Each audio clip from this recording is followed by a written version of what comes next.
Next Saver YouTube channel. Like and subscribe our channel. নমস্কার প্রিয় দর্শক, হলদিয়া স্নেক্স সেভার YouTube চ্যানেলে আপনাদের সবাইকে স্বাগত জানাচ্ছি। আজ 17 জুলাই 2024 উপস্থিত আছি সুতাহাটা বাজারের গিরি মার্কেটিং কমপ্লেক্সে। এখান থেকে আমাদের ফোন করেছিলেন মণিমালা গিরি। উনি পশ্চিমবঙ্গ সরকারের পশু স্বাস্থ্য বিভাগের একজন কর্মী। উনি আমাদের আগের দিন রাত্রে ফোন করে বলেন যে বাড়িতে ড্রেনের মধ্যে একটা বড়সড় গোসাপ আটকে আছে। রাত্রে আমরা প্রায় 1.5 ঘন্টা পর্যন্ত চেষ্টা করেও গোসাপটিকে বের করতে পারিনি এবং অবশেষে বাড়ি ফিরে যাই। এবং মণিমালা দি আজ বিকেলে আবার আমাদের ফোন করেন, গোপাল ভাই তোমাকে আর একবার আসতে হবে, গোসাপটা ড্রেন থেকে বেরিয়ে আমাদের দোকানের গোডাউনের মধ্যে ঢুকে গেছে। যেহেতু গতকাল রাত থেকে ও বেরিয়ে যাওয়ার রাস্তা পাচ্ছিল না, তাই খুব অ্যাগ্রেসিভ হয়েছিল। সেই জন্য আমি খুব ভয় পাচ্ছিলাম। ওর নখ ও দাঁতও খুব ধারালো হয়। ছোট্ট গোডাউনের মধ্যে ক্যামেরা ঢোকানো সম্ভব হয়নি। আমি যখন গোডাউনের মধ্যে ওকে ধরার চেষ্টা করছিলাম, বারবার চাবুকের মতো লেজ দিয়ে বাড়ি মারছিল। আমি কোনো অপরাধ করিনি, তাই এই সুন্দর চাবুকের বাড়ি আমি খেতে চাই না। আর চাবুক বাড়ির শাস্তিও আমাদের দেশের কোথাও নেই। আর আপনারা যদি কেউ এই সুন্দর চাবুকের বাড়ি খেতে চান, অবশ্যই আমাকে কমেন্টে জানাবেন। তো দেখুন, শেষ পর্যন্ত রাজামশাইয়ের বিরাট বড় এই চাবুকটাই আমি ধরে ফেলেছি। চাবুকটা ধরে ওকে শেষ পর্যন্ত বাইরে বের করে নিয়ে এসেছি। ওর গলার মধ্যে একটা দড়ি আটকে দিয়েছিলাম, কারণ কোনোভাবেই আবার যদি হাত থেকে ছেড়ে যেত তাহলে কোথাও আটকে গেলে আবার সমস্যা হতো। সেটা আমি চাইছিলাম না, তাই ওর গলায় একটা ফাঁস আটকে দিয়েছিলাম। তো সেই অবস্থায় বাইরে পরিষ্কার জায়গায় নিয়ে আসার পর দড়ির ফাঁসটা খুলে দিই। দেখুন গোসাপটা কত বড়। একে গোসাপ বা স্বর্ণগদি বলা হয়। ইংরেজি নাম হচ্ছে মনিটর লিজার্ড। একে গিরগিটির বড় ভাই বলতে পারেন। গিরগিটি প্রজাতির মধ্যেই এরা পড়ে। তো কাল রাত থেকে যুদ্ধ চলছে এই মনিটর লিজার্ডটার সঙ্গে। কাল রাত্রে এসেছিলাম, ড্রেনের মধ্যে আটকে ছিল, বের করতে পারিনি। আজকের আবার ঢুকে গেছিল গোডাউনের মধ্যে। তো এখান থেকে কোন রকম ভাবে বের করা গেছে। একটা চট নিয়ে এসে ওর মুখটাতে চাপা দিতে হবে, দিলে ধরা যাবে।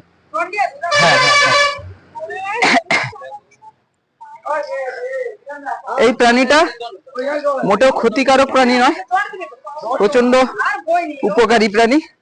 কারণ যত ধরনের বিষাক্ত সাপ তাদের ডিম, বাচ্চা এসবকে খেয়ে প্রকৃতির নিজের নিয়মে প্রকৃতির ভারসাম্য রক্ষা করতে পারে। ডবল করে শুধু মুখটাতে প্রকৃতির নিজের নিয়মে প্রকৃতিকে রক্ষা করে এই প্রাণীটা। ডবল করে দিলেই হবে, ওইটা দিলেই হবে, ডবল করে দিলেই হবে।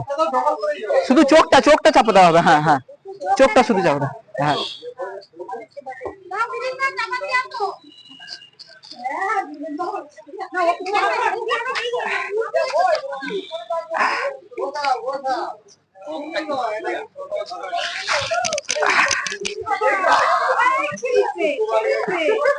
ছেড়ে কোথায় যাবে?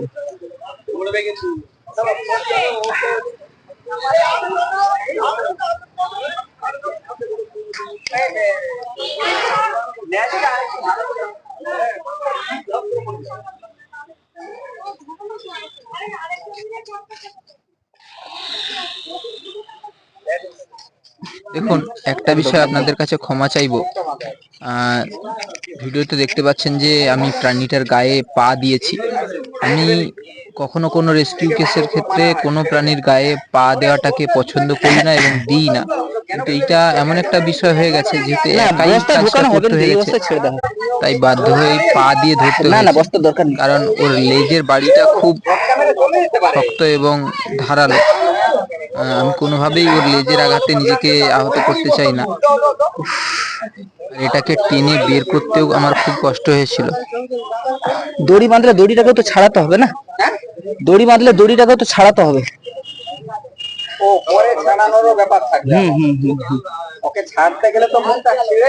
আচ্ছা, এবার নরম দড়ি দেখি তো, নরম দড়ি দেখি।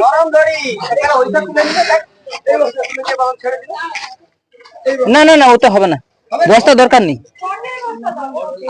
নরম দেখে দড়ি।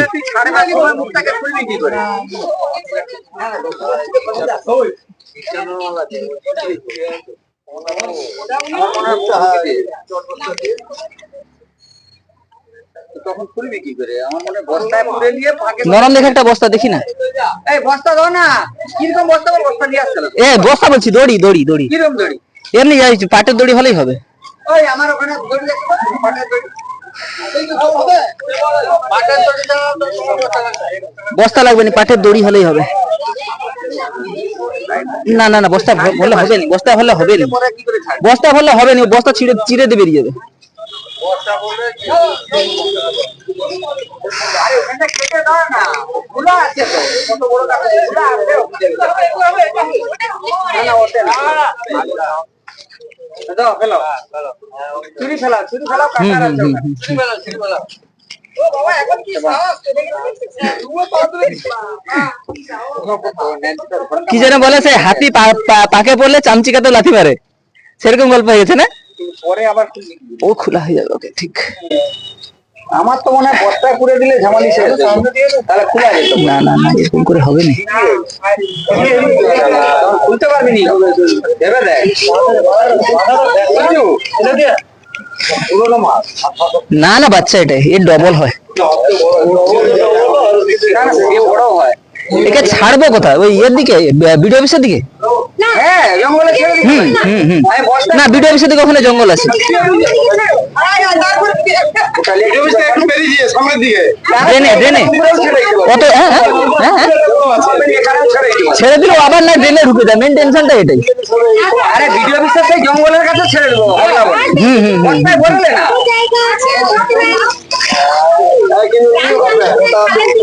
সুমাতা লেসটা ধরে নাও, লেসটা ধরে নাও, হাতে ধরে নাও। আরে না না না না, কিচ্ছু হবে না। হ্যাঁ ব্যাস ব্যাস। এরম বলে যাবি? হ্যাঁ। আর হয়েছে তো? বস্তায় পুরেলে চলে গেলে? না, ওইটুকুটা নিচ্ছিল, একে আবার বস্তা ভরতে গেলে আরেক ঝামেলা। আয়। তো আমাকে ফোনটা করেছিল মনিদি, আর এটা হচ্ছে আমাদের কুমার দা। ওরে বাবা, কি হলো? সে কেমন? কিছু না কিছু না, এদিকে ঘুরে পড়ো, সাহস করে ঘুরবে, ভয় পাবে না কিন্তু। আরে এ তো ঘুরে আসছে এরকম। ও ঘুরে, ও তো ভয় দেখানোর চেষ্টা করবে। তো আমরা এটাকে এখন রিলিজ করতে নিয়ে যাব জঙ্গলে। জঙ্গলের দিকে, নিয়ে গিয়ে এখনই ছেড়ে দেবো একে। আমরা আজকে গতকাল রাত্রি থেকে এই মনিটাইজারটা নিয়ে খুব মোটামুটি কষ্ট পেয়েছি। ড্রেনের মধ্যে আটকে ছিল, অনেকভাবে চেষ্টা করেছি ড্রেন থেকে বের করার, তারপরেও অনেক চেষ্টা করে বের করতে পারিনি। কিন্তু রাত্রে আমরা ওই অবস্থায় ছেড়ে চলে যাই, তারপরে গোডাউনে বেরিয়ে চলে আসে। আর বেরিয়ে এসে আবার কি হয়, দোকানের গোডাউনের মধ্যে ঢুকে যায়। তারপরে আমরা এটাকে রিলিজ মানে অনেক কষ্ট করে বের করি, এবং এটাকে এখন আমরা স্বাভাবিক প্রাকৃতিক পরিবেশে ছেড়ে দেবো। এই প্রাণীটা আমাদের প্রকৃতির জন্য অত্যন্ত গুরুত্বপূর্ণ। এই প্রাণীটা হচ্ছে গিয়ে ছোট ছোট মাছ যেমন খায়, তেমন সাপের ডিম বা অন্যান্য শামুক ইত্যাদি ছোটোখাটো পাখি পোকা এইসব খেয়ে জীবন ধারণ করে। তাই আমরা এটাকে প্রকৃতির মধ্যে, সাইডে দেখতে পাচ্ছেন জঙ্গল, আর এটা কোনোভাবে বিষধর নয়। অনেকে বলে যে এর লেজে বিষ থাকে, কোনো সাপেরই, সাপ বলুন গোসাপ বলুন, কোনো সাপের লেজে বিষ থাকে না। এ দেখুন কাঁটাটা, লেজটা কাঁটা ভরা, কাঁটাটা লেজ দিয়ে ঝটকা দিলে কাঁটাটা লেগে গিয়ে হালকা ছিলে যেতে পারে, এছাড়া কিছু হবে না। এই প্রাণীটাকে মারবেন না, প্রকৃতিতে থাকতে দেবেন, তাহলে এটা আমরা ছাড়ছি এখন। প্রকৃতি সুন্দর থাকবে। তো আমরা ছেড়ে দিই, আর তার আগে একবার একটু ভালো করে ছবি।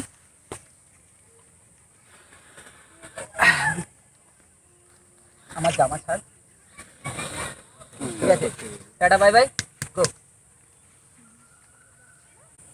ভিডিওটা শেষ পর্যন্ত দেখার জন্য আপনাদের অনেক ধন্যবাদ জানাই। নমস্কার বন্ধুরা, জয় হিন্দ। আবারও দেখা হবে প্রকৃতির কোনো বোবা সন্তানকে বাঁচানোর ভিডিও নিয়ে। ততক্ষণ পর্যন্ত সবাই ভালো থাকুন, সুস্থ থাকুন। জয় হিন্দ, বন্দে মাতরম। আর প্রকৃতিকে সুস্থ রাখতে আমাদের সঙ্গে সহযোগিতা করুন। সবাইকে অনেক ধন্যবাদ।